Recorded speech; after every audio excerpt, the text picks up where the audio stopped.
Hello, everybody, and thank you for joining me today. It's Alan Barry Labucan from the Rocks and Stocks News website. I've got a couple of guests today from Amex Exploration. Kelly Malcolm is the VP Exploration. Jacques Trottier is the chairman, I believe. I'll get his title right one of these days. Thank you very much for joining me today, guys. Well, thank you for the invitation. And actually, my title is Executive Chairman, if I can say so. So I used to be the CEO and used to be the founder of the company a couple of years ago. Kelly, good to see you again. Always a pleasure. Thanks, Alan.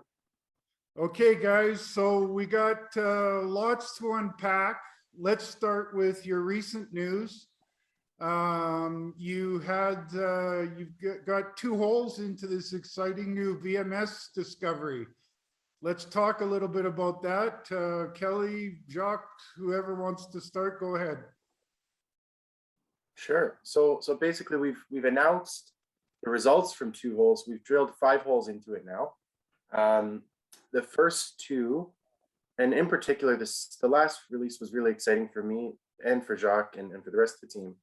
Essentially because it replicated the widths and the grades of our first discovery hole. So in geology and mining, as you know, replicatability and reproducibility is really, really important when you're looking at a mining scenario. And to have consistency in the size of those hits and the grade of those hits, and especially when you look at it in context with Normetal, which is a past producing 10 million ton mine to the east. That's why we're very excited about it. And Jacques has worked in VMS deposits for, I wouldn't say how many years, but quite a few. Like I say, again, a couple of years. Actually, I made my PhD study on VMS deposits in the Quebec Appalachians. So, during my time at school, I would say so, I had the opportunity to go all over the world to see a VMS deposit in different geological environment.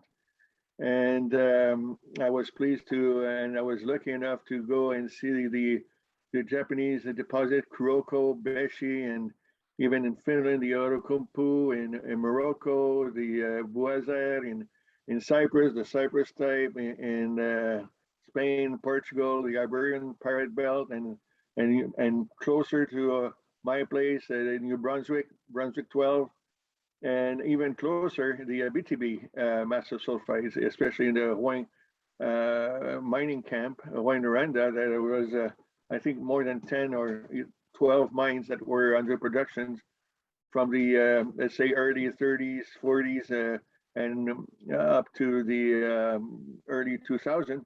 And since then, though, there was not too many discoveries that has been done. But one thing I've learned through all those travels is that Mother Nature doesn't like to make orphans. And especially in volcanic terrain, even in nowadays, when you look at active volcano or calderas, when you have resurgent domes, and that's where you have most of the time associated hydrothermal cells that are building up, and you have those deposits formed, or in Cyprus and along oceanic ridge, whatever. There's a systematic repetition according to fractures, intersection of fractures, cross-cutting intersection, and then you have the downcharge, and then the exit of the hydrothermal fluid, and this is recurrent in around a volcanic system. So in the case of Normetal, it was a kind of still amazing until recently. I mean, there was one single mine that had been produced through time. And maybe one of the people will ask, well, is it because there was none or because people didn't find it yet? I prefer the second one, like I say, and you know, and the technology, or let's say the advance in science toward looking for those deposits has evolved dramatically, and like any domain in recent years with the with the use of computers and modeling, and which was not available for companies just about 20 years ago or 15 years ago.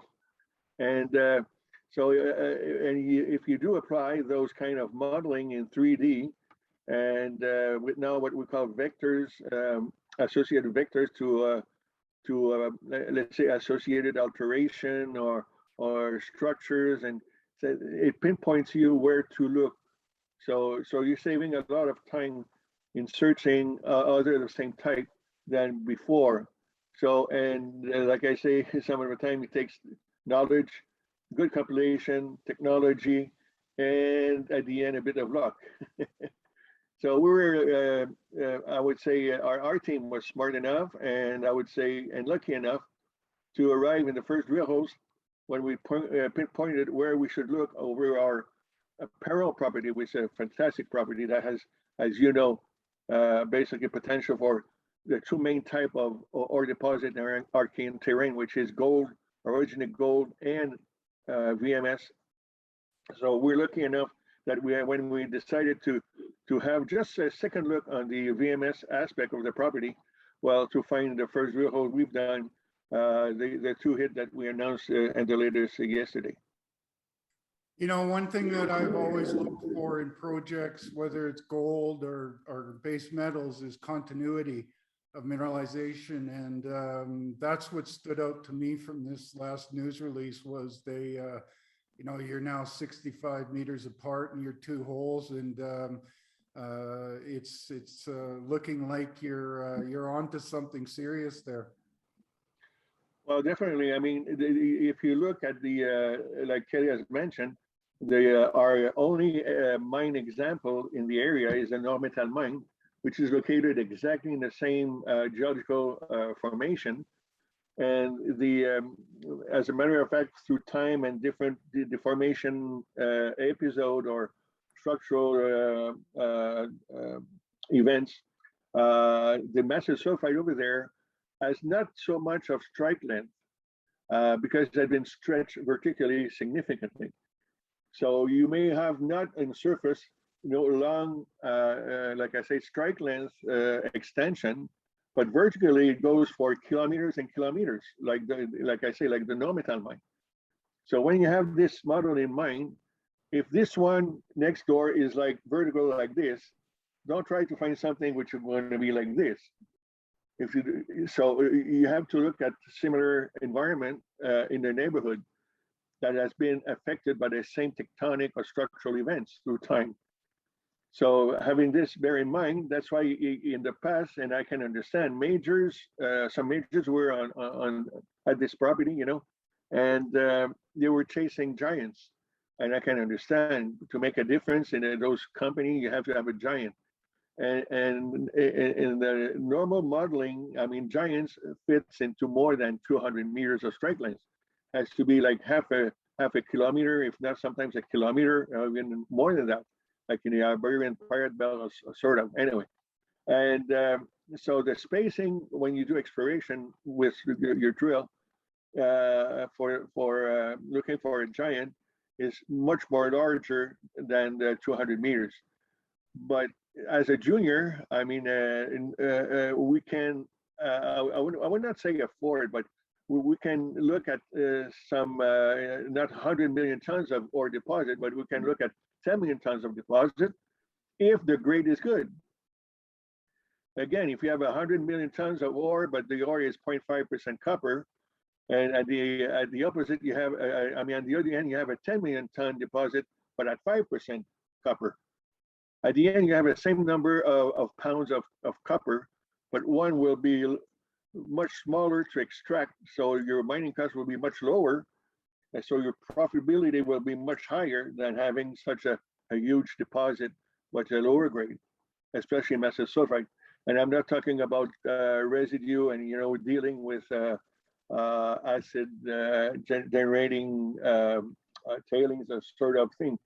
As you can reduce the volume, better it is, not only for the economic, but for the overall impact. So that's why we were, I would say, enthusiastic to look for another non-metal type, because non-metal was basically copper rich. And besides the fact that copper is now is performing quite well, compared to other base metal. So we're again part of luck also to have that kind of deposit on our property. Yeah, you guys are, that's some sweet looking grades of copper. Copper is hot right now because of the transition to everything being electric. I think it's got a lot more legs in it, not enough discoveries to sort of feed the demand. So it's a heck of a good time to be coming out with some 2% copper with continuity. But speaking of continuity, your gold results recently, Kelly, why don't you go over those, because those were quite spectacular as well. Sure. So that, I think that was probably one of my favorite press releases we put out. And that was 2 weeks ago today. Reason why I liked it so much was it was a mix of expansion drilling, definition drilling, infill drilling. But the cool thing was that it started directly from the highest peak of the deposit, which is sort of 50 meters below surface, below surface, and virtually tested the entirety of that system well below 1 kilometer vertically. Out of the 32 holes that we put out, I would say 10 to 15 were standout holes. Essentially any one of those holes that we put out in our sort of highlight section would be a junior explorer's headline hole on its own. So we were really, really pleased to see, like we've always talked about, Alan, the consistency of that grade in this system is pretty special. And that's something we've always harped on. I know you've always talked about it. And even some of the high grade hits were spectacular, like 100 grams over 6 meters, 84 over 6+ meters. Those are not, they're not common drill holes. And the fact that we've been hitting similar numbers for 2.5 years, I think is pretty special. Yeah, well, the continuity has always blown me away, Kelly. And, I saw it early. I'm glad I did when you were down around 50 cents. You guys have a much better valuation now, but I still don't think it reflects accurately what you're working on. To put that into context, Jacques made a pretty impressive quote that stood out to me. It was that, and I quote, "It clearly demonstrates the zone is richer at depth and wider along strike. The high-grade zone is becoming one of the richest single gold zones of all the Canadian Archean orogenic gold deposits ever discovered. Almost every hole we drill confirms expansion, both laterally and vertically, and significantly increases its overall grade at gold content per vertical meter." That's a pretty big statement, Jacques. So why don't you unpack that a little for us? There's been some big discoveries in the Canadian Archean. Again, you have to read every single word that has a signification here. And, I wrote it, and I know that even in-house, people, are you sure you want to say that? I said, yes, I'm sure I want to say that. And I've been involved again in the past in some other discoveries, and I both high grade and low grade epithermal, whatever, and bonanza type in Mexico anyway. This particular high grade zone, we have to. I'm very focused on this part of the Eastern Gold Zone, the high grade zone. That's the one I'm referring to. We do the so-called infill, which it's a word I don't like too much sometimes, because people are expecting if you have a 10 grammer here and then another 10 grammer, let's say 100 meter apart, well, in between should be another 10 grammer. But so they put the average rate should be 10 grammer, but you're not in the core yet. The core maybe is made of between 25 and 50 meters of strike length. But when you go 3 holes every, let's say 12.5 meters, sort of, then you go above 100 grammer, bang, bang, bang, bang. So if you had a strike length of 100 meter, that people will say, well, the average is 10 grammer, because the influence of 2 holes at 50 meter gives you that kind of average. But if you do the hole with a pattern that is more logic, more rational for that type of deposit, then you realize that inside this envelope, there's a very high grade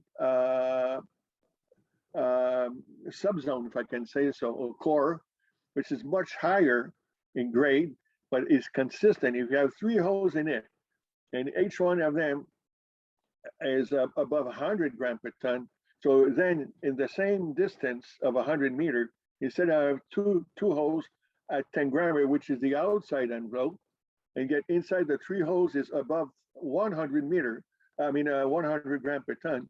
So that means you have 5 holes now in the same interval, but instead of thinking of 10 grammer as a medium average grade, it will be close to 100 gram per ton or 80 gram per ton, the average. That changed a lot, even the gold per vertical meter in the same section.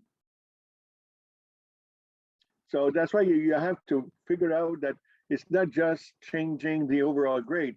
It changed a lot the amount of ounces per vertical meter for the same volume of rock that was calculated.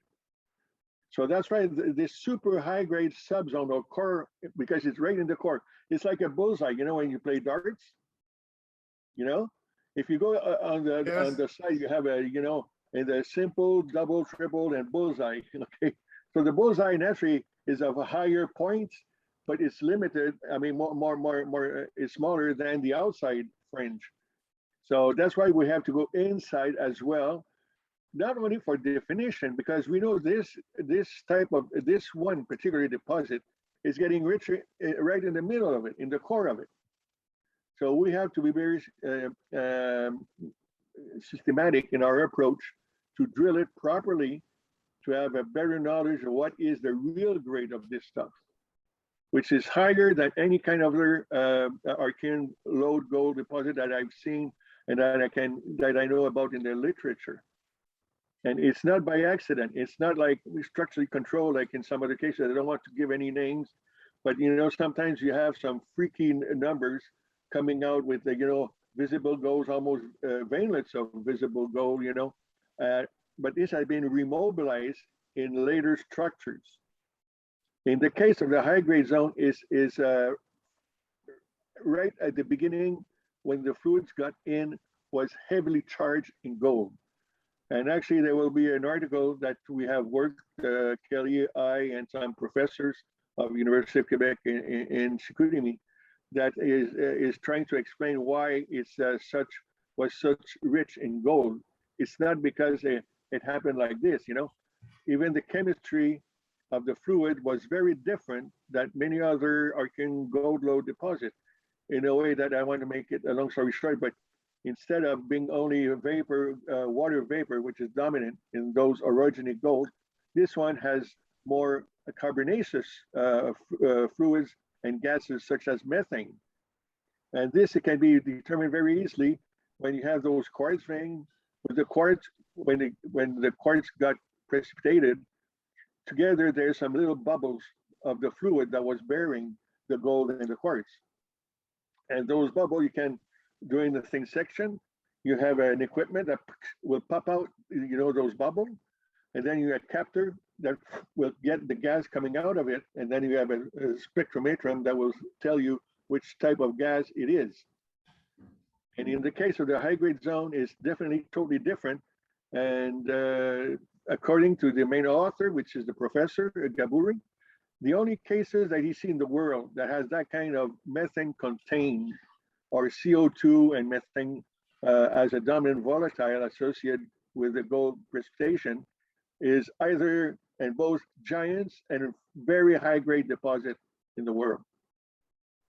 Well, that's I can understand why you're making that statement. And one thing, I'm looking forward to that paper, by the way. I'm kind of a science geek. I spent a lot of my time in gold and diamond exploration. So, I'm a bit of a science geek on this kind of stuff, and I'll be looking forward to that paper. And, one thing that struck me when Kelly and I have spoken in the past is that you could see the continuity. I could see the continuity when you connect the dots. But Kelly made a statement a while back about you could put a 10 or 20 gram cutoff on this, and it really doesn't affect the the size of the high grade zone. I've seen a lot of gold discoveries. Not many of them are talking about those kind of cutoffs. No, I agree. Totally agree. Perfect. It's super high grade. We have high grade or super high grade, and the envelope is very clear. Yeah, I well, think, go ahead, Kelly. one of the fun things that we did was for our metallurgical testing. We essentially tried to get 3 samples. We used PQ size drilling, trying to get essentially a mini bulk sample, because PQ is about the size of my head around, and I've got a pretty big head on. Which So we looked for low grade, medium grade, and high grade to get a representation of sort of 3 different styles of mineralization. I think we were targeting about 3 grams, 7 grams, and 10 plus. We ended up with 5.5, 11, and 27 in those bulk samples, which was also really neat because they were bigger samples than we typically take. And you often hear when you go underground and you start exposing more and more rock, you're exposing yourself to more potential gold, because we are looking at a very coarse gold system here. So it was really neat to see that the grade genuinely did increase as we took these bigger samples, which indicates that once you get underground, and there's a lot of companies you can point to that this has happened to. Osisko Windfall is one really good example. They went underground and their grade basically doubled. It's a really neat thing to see that coming to fruition and indicating that that is the case here. Okay, I want to ask a question for both of you before we cut this off. This screams to me that this thing has got the potential for jewelry box kind of grades all the way down for thousands of meters. I don't think the market, first of all, I don't think the market understands the continuity story yet. But secondly, I don't think they understand the depth story yet. Is there any plans? I know you're very busy with the resource. Is there any plans to try to show the market that deeper, potential for jewelry boxes down there coming up? I'll leave it open for both of you to answer. So I'll jump on that one quick. So I would say that like we've gone down quite deep. I would say deeper than most juniors dare to venture below the surface of the earth. We've gone down to over 1.3 kilometers vertically on the high grade zone. That said, it's hard to stop going because we are seeing very nice continuity, nice mineralization. I would say probably in 2021 we won't be going any deeper, but I'd certainly say that next year we'll plan a hole or 2 at a greater depth. But something that I'm very excited about is the regional potential as well. We've put out some really great drill holes from elsewhere on the project, so we're planning over the next 3 or 4 weeks our next regional campaign. So following up on some of the work that we did historically and getting in and testing some what I would say are really great additional gold targets. And in my eyes, if you find another high grade zone, I'd say that's even more valuable than really at this point. I don't think many people think that it's going to cut off at any point. The continuity is there. We've proven it. We've shown that it's going to keep going down at depth. So my next goal is to look for the next one. And Jacques, you can comment or dispute that as you will. Yeah, well, actually, you're right, Kelly. And the question is a good question. I mean, we're still thinking sometimes of maybe poking one, something like 2 kilometers, but it's always a matter of budget and in relation to objectives, in relation to expectation, in relation to deliver where we have to focus to increase the overall value. The objective is naturally to give the shareholders the best value we can. At the same time, we have to develop what I think some resources at one point of time in order to to get to another level, especially with a high grade zone. I'm not closing the door. We're not closing the door even to maybe to have one very deep hole. I wouldn't say just for the fun of it, but maybe just for the fun of it. Well, Yeah, I'm, like Chuck said, it's a value creation or sort of trade-off between. We'd all love to see it. I'm sure a lot of investors would love to see it. I don't know if it adds any more value to your project and property aside from the blue sky being confirmed. Whether or not you need to confirm the sky is blue is that's a question for philosophers, I guess. Yeah, we'll just change the color of the blue, how deep the blue will be. well, you said something there, Kelly, that I think is worth noting is that you think the shareholders would love it. I sure would love it because I've seen this before. The Gold Corp big mine there. They had to go down around 1,000 meters just to get to the jewelry boxes. You guys are already at the jewelry boxes, and that made them the most highest profitable mine back in the day. And I don't think that's factored into the valuation yet.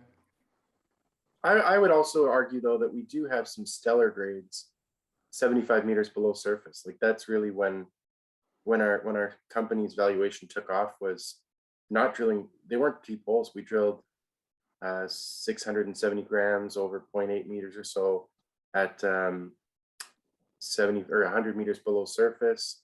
So I would say there's that quote unquote jewelry box material basically exists throughout this ore shoot.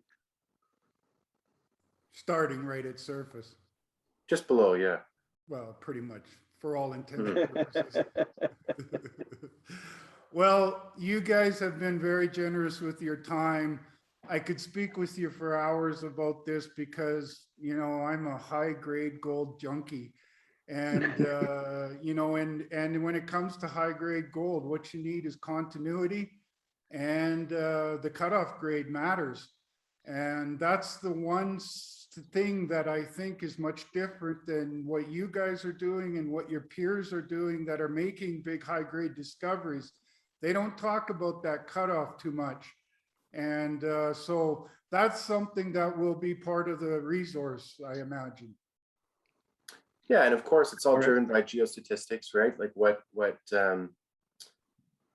capping, we're working diligently to determine potential capping grades for this deposit, which will affect the number of ounces, obviously.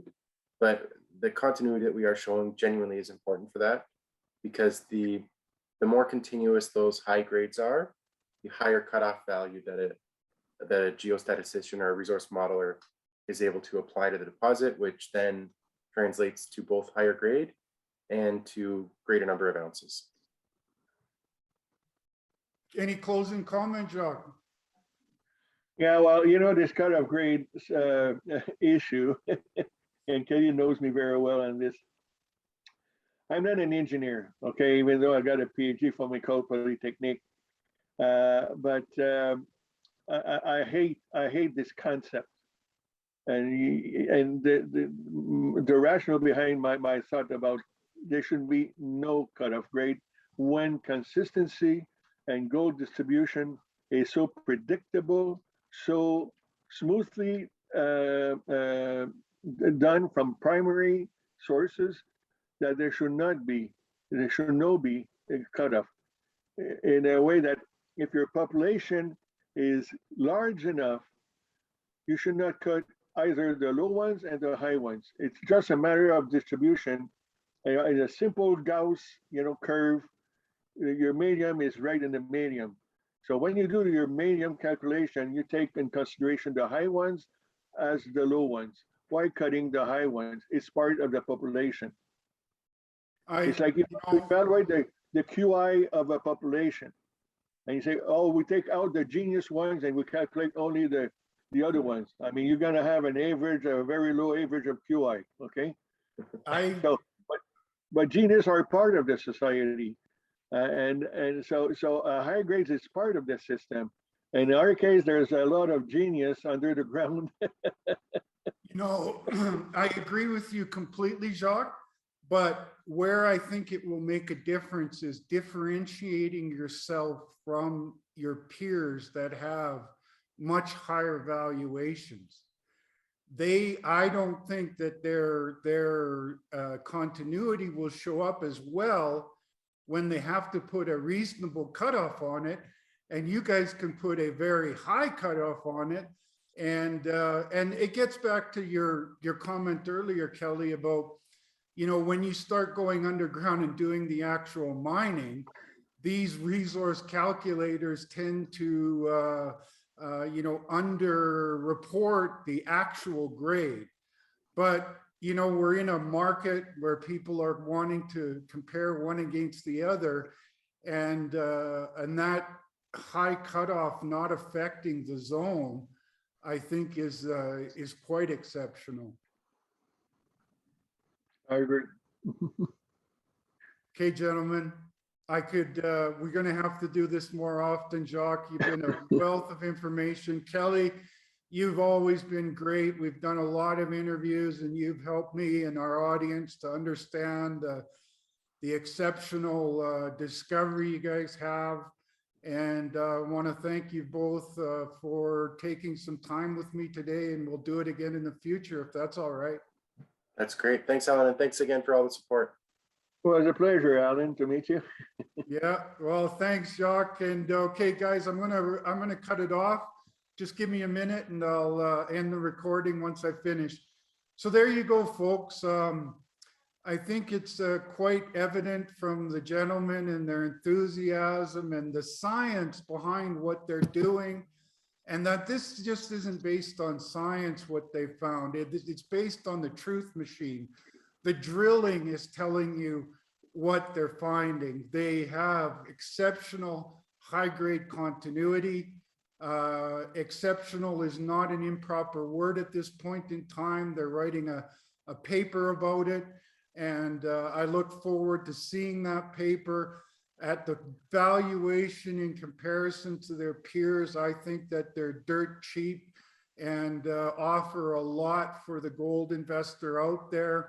And they've got a lot of work on the go. They got more work coming. They got lots of money.